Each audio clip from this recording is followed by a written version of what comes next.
Let me know. Hi, welcome back to FPTV. I'm Daniel Dresner. I blog at Foreign Policy Magazine, and I'm here now with Amy Chua, author of Battle Hymn of the Tiger Mother. And more importantly, Amy Chua's father. So I'm going to ask both of them questions about the book. So Amy, let's start with the biggest question, I think the easiest one. What do you think is the biggest misconception that people have drawn from this book? Because in some ways, before people even knew about the book, everyone knew about the Wall Street Journal story and the excerpt. I mean, what do you think is the biggest misperception? I would say that my book is not supposed to be a parenting guide. It's not a parenting manifesto.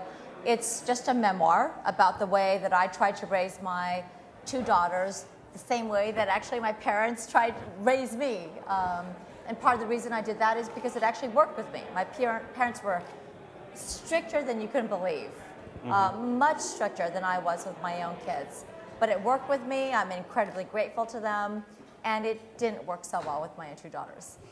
Well, I think it sounded like you had a roughly 500 batting average with your daughters, if memory serves from the book. Would that be a way of putting it? Yeah, that's close. Okay. The next question is, at some point your daughters are going to grow up. You will be a grandparent, not till way, way in the future, but at some point that will happen. If your children raise their children differently, will you be able to not say anything, or will you feel compelled to offer advice? First of all, my parents are total traitors. So my mom and my dad, they were so strict with us. With my kids, they just all they do is buy my kids ice cream and candy and presents. They tell me not to be so strict with them. What's wrong with So I keep saying you're so inconsistent. But I actually think there's a substantive point. I think this tiger parenting thing is very much about early child rearing. I really do. I actually think it ends around age 10.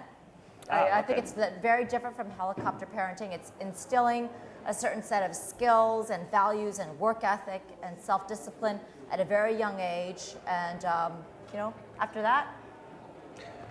One of the biggest controversies, I think, of the tiger mother philosophy was the notion that it was inherently Chinese, and that it was, sort of restricted to that nationality. Now, as the son of a Jewish mother, let me assure you that there are other nationalities out there that will impose that kind of pressure on their children. I'm sorry, Mom. Anyway, so in other words, do you think this is just unique to China, or do you think that there are other nationalities that also where this is clearly resonant? I totally don't think it's unique to China or Asia. Okay. That was part of the Wall Street Journal headline that created such a firestorm. I actually think in many ways it's very much an immigrant phenomenon. If you take the first generation of Jews that first arrived in this country, in every family it will be different, right? Some people will be 1900s, the people who came through Ellis Island. Right. My parents were the first generation that arrived here in 1960. My parents arrived actually they're rebels. My parents eloped. My dad eloped to MIT, of all places. You are a rebel, sir. That's incredibly, No, but he was the black sheep. He hated his family. Oh. He left. But that first generation that arrives here with basically nothing, this is the land of opportunity, their parenting mentality, of course, is not going to be about how many play dates can we arrange. It's going to be about survival and building character. And it's the kid's future. We save everything. And I think part of my book is that my parents have this authenticity that I could not have. My dad has nice shoes now, but my dad he wore the same pair of shoes for 8 years. And they worked my dad worked till 3 in the morning. So when my dad said, a B+ is not a good grade, there we go. It never occurred to me to ask why. I say that to my daughters. Right. I have no authenticity. What's wrong with that? Now, sir, you are, the father of the world's best-known tiger mother. I therefore, there's a question that I think every mother is begging me to ask you. Okay. What is the brattiest thing Amy did as a child? What is the worst thing Amy did as a child? What is the brattiest, the most American thing? He doesn't know. I hid it all from him. Oh, okay. Very good. Well, I think Amy is a very obedient girl, and you're ruining this interview. I just but and I'm not sort of the monster that the book might have suggested, and I'm not that strict either. But the secret truth is that the real tiger mother is my wife Diana sitting over there. Stand up.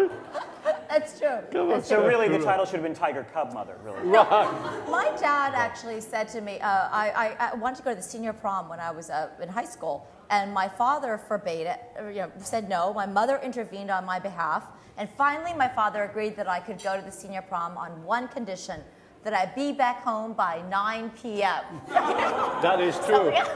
So, don't even believe him. That's But- true. So, a few questions that we're asking all the FP Global Thinkers. First, in your opinion, who is the most important past thinker? Who is the thinker that's obviously, from before that you think, influences you today? Dad? Wow, you really, you have clearly made your mark on this young woman. That's very impressive. One thinker.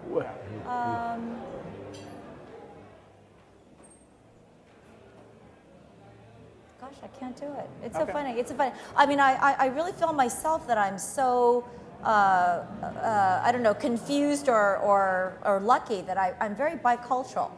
When you ask that question, I think of Confucius and Mao Zedong, and I also think of, the sort of American, and it's hard for me. I don't have a good fair answer. enough. What has been the single book or movie over the past year that you think is Obviously, I don't have time for movies. Yes, well, clearly. No, I don't. Okay, fair enough. No, I am actually a sucker for really lowbrow and sentimental movies. Oh, okay. Like Country Strong. And, Oh, and okay. I'm at the other end of the. So like the a- weepy ones. Yeah, The yeah. weepy- I okay. love it when good people work hard and something good happens to them in the end. Okay, Yeah. very good. And finally, we're not perfect. We're not omniscient here at Foreign Policy. We're sure that there were probably top global thinkers that maybe we missed. Is there a current global thinker that you can think of that didn't make our list, but that strikes you as automatically someone that we should consider in the future? Besides your dad. No. Okay. Well, how do Well, then we people were answer that perfect. question? Yeah. Clearly, You're the perfect. people who created the FP Global Thinkers list all had tiger mothers of their own. So, Amy Chua, thank you so very much. much. Thank you. And thank you, sir. Rachel, thank you.